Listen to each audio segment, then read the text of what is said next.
Hello friends, welcome to the channel make law easy. Friends, आज discuss करने वाले हैं हम सेक्शन 53 ऑफ सीआरपीसी। तो अभी हम अरेस्ट से रिलेटेड प्रोविजंस जो सीआरपीसी में मेंशन किए गए हैं उनको डिस्कस कर रहे हैं। तो इससे पहले के जो अरेस्ट से रिलेटेड प्रोविज़न है सेक्शन 41 से लेकर सेक्शन 52 तक, और बीच में भी जो इंसर्टेड प्रोविजंस हैं जो आपके अमेंडमेंट के ज़रिए ऐड किए गए हैं, उनके भी वीडियोस जो हैं वो मैं ऑलरेडी बना चुकी हूँ। तो आप लोगों से रिक्वेस्ट है कि अगर आप उन वीडियोस को एक्सेस करना चाहते हैं तो आप क्रिमिनल लॉ की प्लेलिस्ट में जाकर वहाँ से उन वीडियोस को एक्सेस कर सकते हैं। और अगर आपको इन वीडियो से कुछ हेल्प मिलती है तो आप प्लीज़ इन्हें ज़्यादा से ज़्यादा लाइक, सब्सक्राइब और शेयर ज़रूर करें। तो चलिए फिर बढ़ते हैं अपने सेक्शन 53 ऑफ सीआरपीसी की तरफ। सेक्शन 53 ऑफ सीआरपीसी जो है, सबसे पहले ये बात किसकी करता है, ये आप एक्यूज पर्सन के एग्जामिनेशन, मतलब जो उसका फिजिकल मेडिकल एग्जामिनेशन है उसकी बात करता है by a registered medical practitioner. और ये कब किया जाएगा, किसी पुलिस ऑफिसर की रिक्वेस्ट के बारे में। तो इसी से रिलेटेड प्रोविजंस इस सेक्शन में मेंशन किए गए हैं। तो ये जो आपका सेक्शन है ना, इसके 2 सबसेक्शन हैं और साथ ही साथ में इसमें आपका मेडिकल रजिस्टर्ड मेडिकल प्रैक्टिशनर और एग्जामिनेशन जो है उस टर्म को भी एक्सप्लेन किया गया है कि एग्जामिनेशन में क्या क्या इंक्लूड होगा और रजिस्टर्ड मेडिकल प्रैक्टिशनर जो है वो किसे कहेंगे। तो आपका बेसिकली जो ये आपका सेक्शन है ना, इसका देखिए फर्स्ट सबसेक्शन जो है वो क्या बात करता है। मैं आपको पहले ना दोनों इसके सबसेक्शन पढ़ के बता देती हूँ। जो बेयर एक्ट में लिखे, ये जो ग्रीन इटैलिक्स में लिखा है ना, ये बेयर एक्ट की एग्जैक्ट लैंग्वेज है। तो ये बेयर एक्ट आप देखने के बाद में इसका क्या एक्सप्लेनेशन होगा वो मैं आपको बताऊँगी। तो ये यहाँ पर देखिए क्या लिखा है कि when a person is arrested on a charge of committing an offence of such a nature and alleged to have been committed under such circumstances। मतलब ये कहता है कि अगर मान लीजिए कि कोई पर्सन आपका अरेस्ट हुआ है किसी ऑफेंस को कमिट करने के लिए, फाइन, और वो ऑफेंस जो उसने कमिट किया है उसके नेचर और सर्कमटेंसेस, मतलब जिस उस ऑफेंस का नेचर और जिन सर्कमटेंसेस में वो कमिट किया गया है उसके हिसाब से ये मतलब कुछ रीज़नेबल ग्राउंड्स हैं ये मानने के लिए, ये बिलीव करने के लिए कि अगर इस पर्सन का मेडिकल एग्जामिनेशन या फिज़िकल एग्जामिनेशन किया जाए तो इससे कुछ ना एविडेंस मिल सकते हैं उस ऑफेंस से रिलेटेड। मतलब वो जो ऑफेंस हुआ है ना उससे रिलेटेड कुछ एविडेंस मिल सकते हैं एक्यूज के फिज़िकल एग्जामिनेशन पे। तो उस केस में ये आपका लॉफुल होगा किसी रजिस्टर्ड मेडिकल प्रैक्टिशनर के लिए कि वो आपका किसी पुलिस ऑफिसर, ठीक है ना, किसी पुलिस ऑफिसर की रिक्वेस्ट पे, किसी पुलिस ऑफिसर की रिक्वेस्ट पे उस एक्यूज पर्सन का मेडिकल एग्जामिनेशन कर सकता है। बट ये ध्यान रहे कि ये जो पुलिस ऑफिसर है इसकी रैंक सब इंस्पेक्टर से बिलो नहीं होनी चाहिए। मतलब बिलो सब इंस्पेक्टर रैंक के पर्सन जो है वो आपका मेडिकल एग्जामिनेशन के लिए नहीं रिक्वेस्ट कर सकता है मेडिकल प्रैक्टिशनर को, ठीक है। And for any person acting in good faith in his aid and under his direction. तो ये कहता है कि ये किसकी बात कर रहा है, ये उस पर्सन की बात कर रहा है जो डॉक्टर के साथ आपका काम कर रहा है, गुड फेथ में काम कर रहा है, उसकी डायरेक्शंस के अकॉर्डिंग काम कर रहा है। तो उसके लिए भी आपको लॉफुल होगा कि वो उसके मेडिकल एग्जामिनेशन में डॉक्टर को असिस्ट कर सके। To make such an examination to make such examination of the person arrested as is reasonably necessary in order to ascertain the facts which may afford such evidence। तो ये कहता है कि जो एग्जामिनेशन किया जा रहा है जाएगा वो पर्सन का, वो आपका मतलब उसी लेवल तक किया जाए, उतना ही किया जाए, उतना ही मेडिकल एग्जामिनेशन या उतना ही फिजिकल एग्जामिनेशन किया जाए जितना रीज़नेबल है, जितना ज़रूरी हो फैक्ट्स को असर्टेन करने के लिए, मतलब फैक्ट्स को फाइंड आउट करने के लिए, और साथ ही साथ में आपका उन फैक्ट्स की मदद से कुछ एविडेंस मिल सके उसके लिए। And to use such force, और ऐसा करते हुए वो कुछ फोर्स का इस्तेमाल भी कर सकता है, बट ये फोर्स भी आपका रीज़नेबली नेसेसरी फोर्स होनी चाहिए। मतलब जितना ज़रूरी फोर्स है, ज़रूरत से ज़्यादा फोर्स का अप्लाई नहीं कर सकते हैं इस पर्पज़ के लिए। तो ये आपका सेक्शन फर्स्ट कहता है। अभी मैं आपको इसका प्रॉपर एक्सप्लेनेशन भी बताऊंगी। अभी मैंने सिर्फ बेयर एक्ट में जो लिखा है उस हिसाब से बताया आपको। अब दूसरा सबसेक्शन इसका क्या कहता है कि अगर फिज़िकल एग्जामिनेशन करने अगर मतलब अगर एक्यूज पर्सन जो है वो कोई फीमेल है और उसका एग्जामिनेशन होना है, मतलब उसका एग्जामिनेशन होना है, तो ऐसे केस में जो एग्जामिनेशन है shall be made only by, examination जो है वो एग्जामिनेशन किया जाना चाहिए सिर्फ और सिर्फ किसी फीमेल रजिस्टर्ड मेडिकल प्रैक्टिशनर के ज़रिए के द्वारा या फिर उसके सुपरविजन में। फाइन।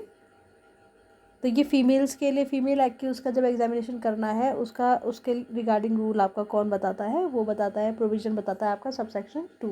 सबसेक्शन 1 जो है जनरल आपका एक्यूज का बोल रहे हैं, मेल एक्यूज पर्सन है उसके रिगार्डिंग क्या रूल है, उसके मेडिकल एग्जामिनेशन, उसके फिजिकल एग्जामिनेशन के रिगार्डिंग क्या रूल है उसको बताता है। साथ ही साथ में ये देखिए कि आप सेक्शन 53A और 54 में भी आप देखेंगे कि एग्जामिनेशन जहाँ पर भी टर्म यूज़ हो रही है या registered medical practitioner term use हो रही है तो उसमें क्या क्या इंक्लूड होता है। तो जैसे एग्जामिनेशन जो है ना, देखिए एग्जामिनेशन में क्या क्या इंक्लूड होगा। एग्जामिनेशन में ब्लड का एग्जामिनेशन हो जाएगा, ब्लड स्टेन्स हो जाएगा, ठीक है ना, सीमन हो जाए, सीमन ले सकते हैं, swabs in case of sexual offences के केस में स्वैब्स ले सकते हैं, स्प्यूटम और स्वेट इनका सैंपल ले सकते हैं, हेयर सैंपल ले सकते हैं, फिंगर नेल क्लिपिंग्स ले सकते हैं by the use of modern and scientific techniques including DNA profiling, ठीक है, and such other test which the registered medical practitioners thinks necessary in a particular case. तो ये कहता है कि इसके अलावा भी कोई और टेस्ट अगर मेडिकल प्रैक्टिशनर को ज़रूरी है कि पर्टिकुलर केस से रिलेटेड करना ज़रूरी है तो वो टेस्ट कर सकता है, वो एग्जामिनेशन कर सकता है। अब रजिस्टर्ड मेडिकल प्रैक्टिशनर क्या है? रजिस्टर्ड मेडिकल प्रैक्टिशनर होगा का मतलब है मेडिकल प्रैक्टिशनर जिसके पास में मेडिकल क्वालिफिकेशन है जो कि डिफाइन की गई है आपका इंडियन मेडिकल काउंसिल एक्ट 1956, ठीक है ना, 1956 के सेक्शन 2 के क्लॉज H में। Fine. And whose name has been entered in a state medical register, और जिस पर्सन का नाम जो है वो स्टेट मेडिकल रजिस्टर्ड में आपका एंटर होना चाहिए। फाइन। तो ये तो था बेयर एक्ट के हिसाब से। अब हम बात करते हैं इसका एक्सप्लेनेशन में आप एग्ज़ाम पॉइंट ऑफ व्यू से क्या लिख सकते हैं, आपको नोट्स लिखने में हेल्प हो इसलिए कुछ नोट्स मैंने बनाए, उसको आप लिख सकते हैं। देखिए ये जो नोट्स मैं बना रही हूँ मैं भी कई सोर्सेज का इस्तेमाल करके, आपका ऑनलाइन सोर्सेज जो भी आप अवेलेबल होते हैं, साथ ही साथ में अगर कुछ बुक्स मेरे को मिल जाती हैं या कुछ भी मेरे को आपका ऑनलाइन मिल जाता है। देखिए ज़्यादातर तो मैं ऑनलाइन ही मटेरियल इकट्ठा कर पाती हूँ। बुक्स भी हैं मेरे पास में, 2-4 बुक्स हैं, उनके हिसाब से, उनके रेफरेंस के हिसाब से, या ऑनलाइन ई बुक्स वगैरह मिल जाती है ना, उनसे आप मटेरियल इकट्ठा कर लेते हैं। तो आपको इससे हेल्प मिले, मैं एक जगह कंपाइल करके आपको दे रही हूँ। तो इसमें आपको अगर कुछ लगता है कि कुछ और ऐड हो सकता है तो आप कमेंट करके बता सकते हैं। आपकी नॉलेज में अगर कुछ अच्छी चीज़ है तो आप मुझे शेयर कर सकते हैं, मैं कोशिश करूँगी कि उसको भी इंक्लूड करूँ अपने टॉपिक्स में।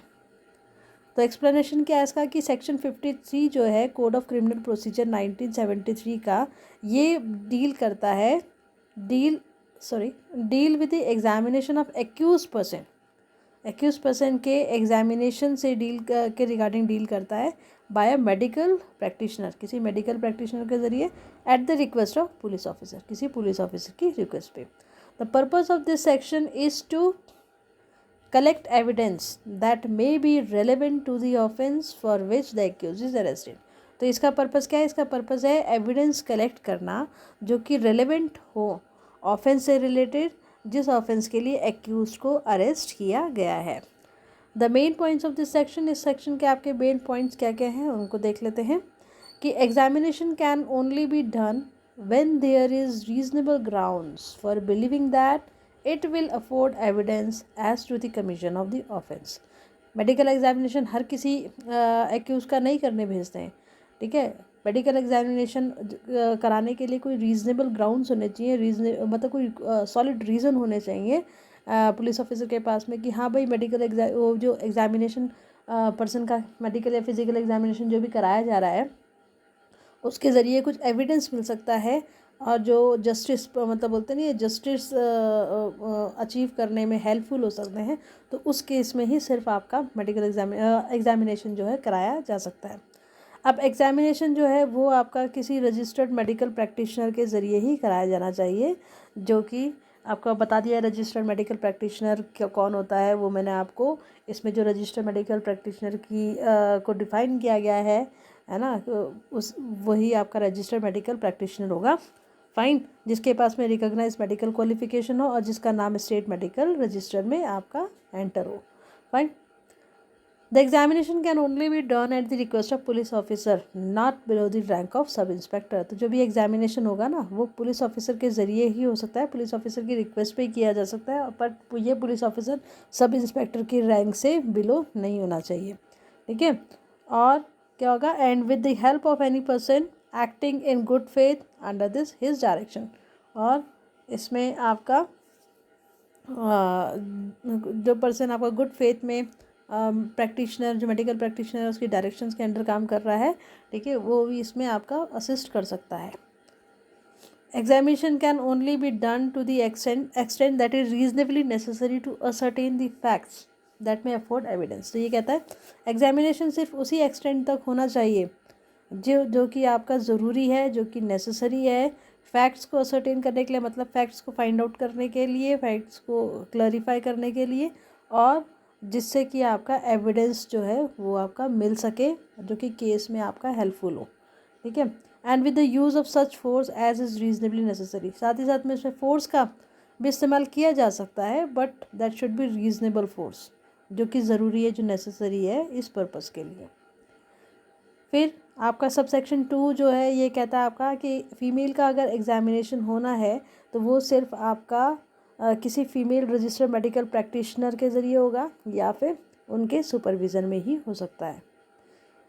तो ये जो सेक्शन है ना, इसका एम है to balance the interest of investigation and the rights of the accused person.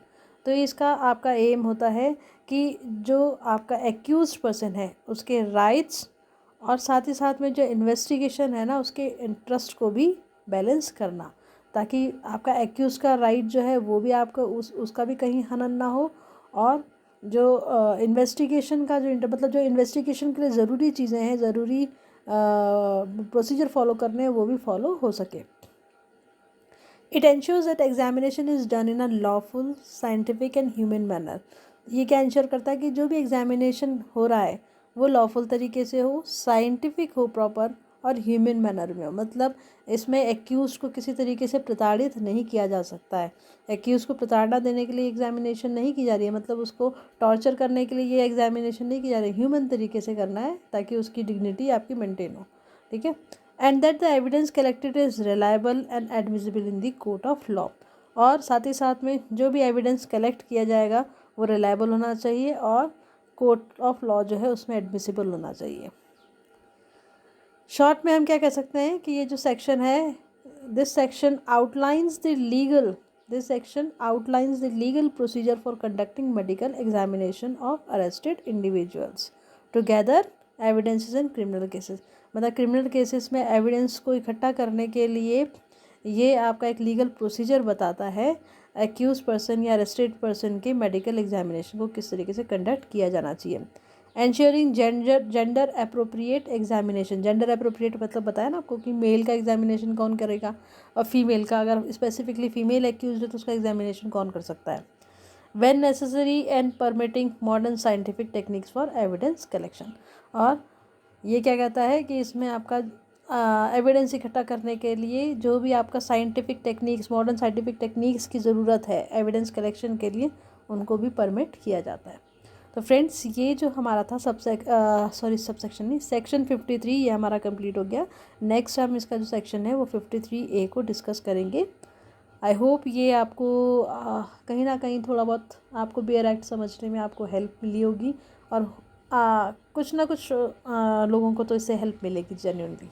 Fine, तो चलिए फिर मिलते हैं नेक्स्ट